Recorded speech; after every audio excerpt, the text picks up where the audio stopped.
I have been waiting to talk about this. The amount of people that think their podcast is so good and that everybody and their grandmother needs to listen to it, and it's going to be so transformative, and it's going to be the most amazing thing that anybody has ever listened to. And then I go on your YouTube channel and it's like your content is not highly produced, you haven't invested in a camera, you're recording in a dark room, and you have poor lighting, nobody can see your face, and then next thing you know, you're wondering, well, how come nobody's watching my stuff? How do I improve the quality of my own show so that people on the other side of the screen can digest it?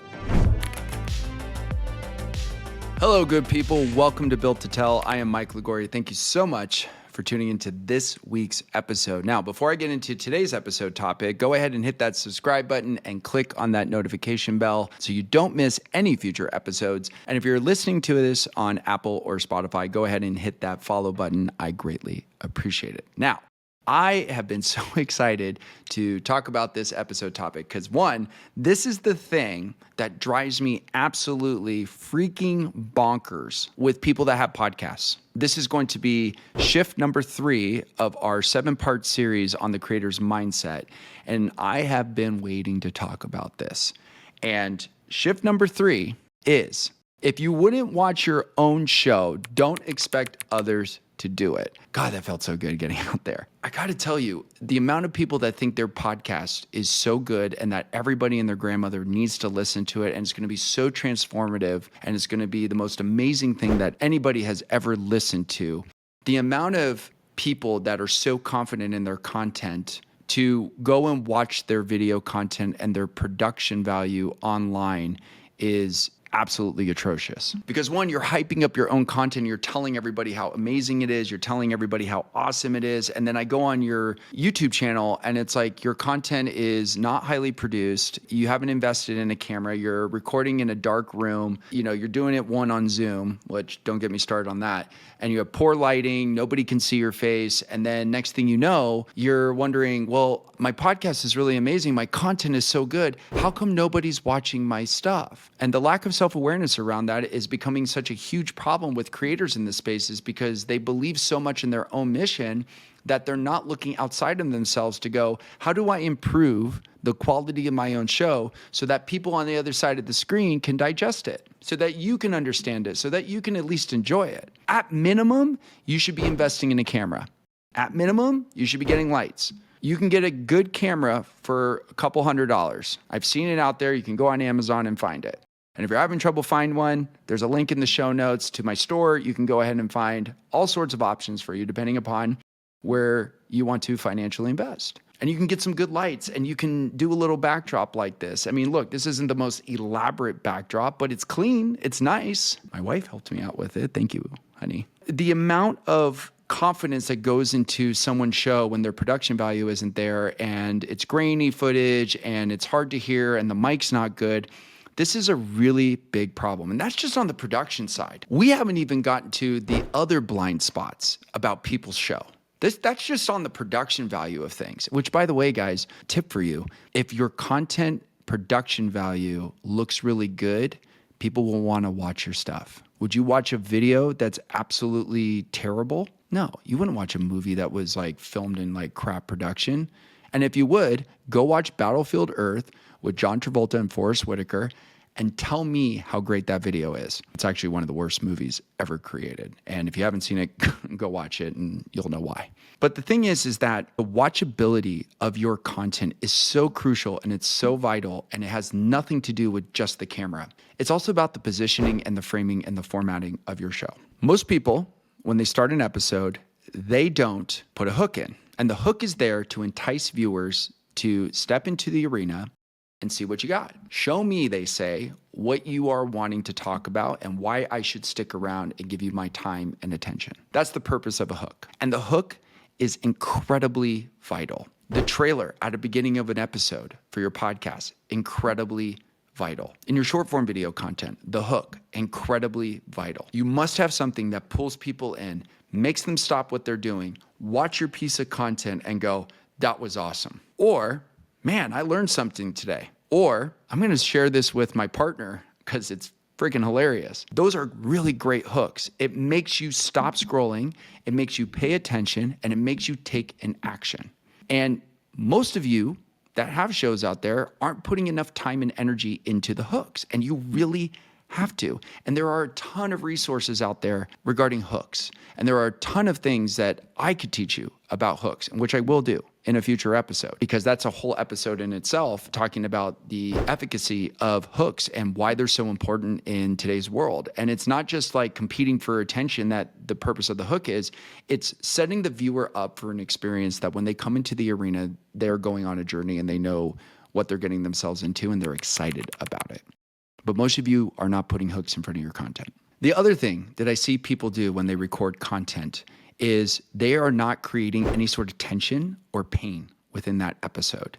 And tension's actually the big one that I want to just, parse out a little bit for those of you today. Your show is not watchable because you're not giving any sort of cliffhanger moment. You're not creating a buildup. There's no climax, there's no tension throughout or even a payoff throughout the episode in which that viewer is going, oh my God, I can see where I'm really stuck in my life, where it comes around my money, or it comes around me dating, or it comes around to me trying to find a new job. This person that's on the other side of the screen is really making sure that the focal point is around this tension spot that I can't really figure out why I'm stuck. The person that's talking to me on the screen knows why I'm stuck. So I feel like they see me. And then the payoff is, here's how we're going to get you unstuck. And viewers and people on YouTube, and I'll just speak from my own experience with this, is that I love when an episode creates that type of tension and gets me to think about certain things. And then the payoff is, here's how you can do it too. Or here's how I can get you started, which I find is a lot more efficient and more effective is the starting point. If you can build that throughout your content, you make your own show watchable. But to expect that your show is just going to be watchable because you think you have something interesting to say and you're not putting those two core components in your videos or in your episodes is really going to be a detriment to your ability to build trust and to build really effective content that you can use for the long haul. Another thing is drawing out filler space, not filler words, filler space. There are a lot of times in podcast episodes where people think they have to adhere to some sort of time limit, like, oh, it has to be 20 minutes. I remember when I first started in the podcasting space, there were people who said, every podcast episode needs to be the length of the average daily commute in the US, which was roughly around 22 minutes at that time. This was pre-COVID, 2018-ish, 2019-ish. You needed to make your podcast episode, your solo podcast episode, the length of the average commute. 22 minutes. And I think what happened was, and again, this is just something that we conveyed at the company I was at, but I think there was also this idea throughout the podcast industry and for people who were podcasting that they had to find the right time slot, that they had to really make sure that it had met that 22-minute mark or 45 minutes. There were different time limits all over the place. The problem with that is that you're just trying to meet a time limit, and so you're just thinking about different things that you want to talk about just so you meet the time limit. And what you're not doing is you're not thoughtfully and intentionally looking at, okay, if I'm going to create a piece of content, one, what is the purpose of this content? Two, what are they going to get out of it? They, meaning the viewer. And three, what's the payoff? And time limit doesn't matter. You can really blow somebody's mind in 10 minutes. You can blow somebody's mind in 15 minutes. You can blow somebody's mind in 5 minutes. I've seen episodes where they've been 7 minutes and it's like, wow, that was pretty freaking solid. But most of you out there are just filming to film, and you're sitting down and you're trying to record content. And what you're not doing is you're not creating a journey. So everything just ends up being flat and nothing becomes excitement, a pause, a setback, a pullback, a challenge, an adventure. There's all these storytelling things that you're not incorporating in there. So how do you make this shift? Well, the way that you make this shift is, one, I would start off with identifying, and we talked about this, thematic content. So what type of content are you going to film for the next 12 weeks? Two, think about what is the hook. So what is the most enticing part of this episode that's really going to draw somebody in, that's going to change where they are right now, or is going to take them on a journey to make that change? A hook, for example, could be something where it's geared towards people who are struggling with knowing where their money is going, and the hook entices them to budget, or entices them to invest somewhere else, or entices them to think differently about their money. And those are things that you could play around with and find those types of formulas. And again, there are a ton of resources with formulas that I will definitely drop in the description on this channel, and also link some great videos around hooks that I think you'll find very helpful from people that I've watched that I consider masters at it. But think about those types of hooks that you can really bake into your content. Creating tension points. I always start with pain points in the content, and you should too. You should find out exactly what keeps people up at night. So what makes them not get a good night's sleep pertaining to this problem that you're trying to talk to them about? This is how you make your show watchable. For example, people who don't know where their money is, they're probably not sleeping well at night because they feel like, one, they don't have enough. Two, they don't know where it went. Three, they're wondering if they have enough for the future. So like all of those pain points are really killing people inside because they're uncertain and they're fearful. They're not aware of what's going to happen with them. So that's something that you really want to think about here is, how do I bring awareness to these pain points? And then finally, the payoff. What's the mystery box? What's behind door number 2 at the end of the episode that you could really help this person go, oh, thank God, I know exactly where all my money is.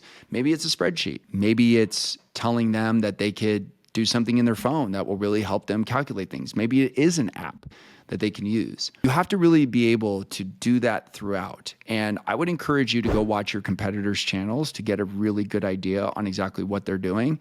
Chances are, if they're a competitor of yours and they're a really good competitor, they're much further ahead of you. And that's exactly what you want. So you could kind of see exactly how they're framing their content, because now it gives you a target to aim for. Because you'll start seeing, oh, that person's got 100,000 subscribers and people are watching their videos and there's thousands of views on each of their videos.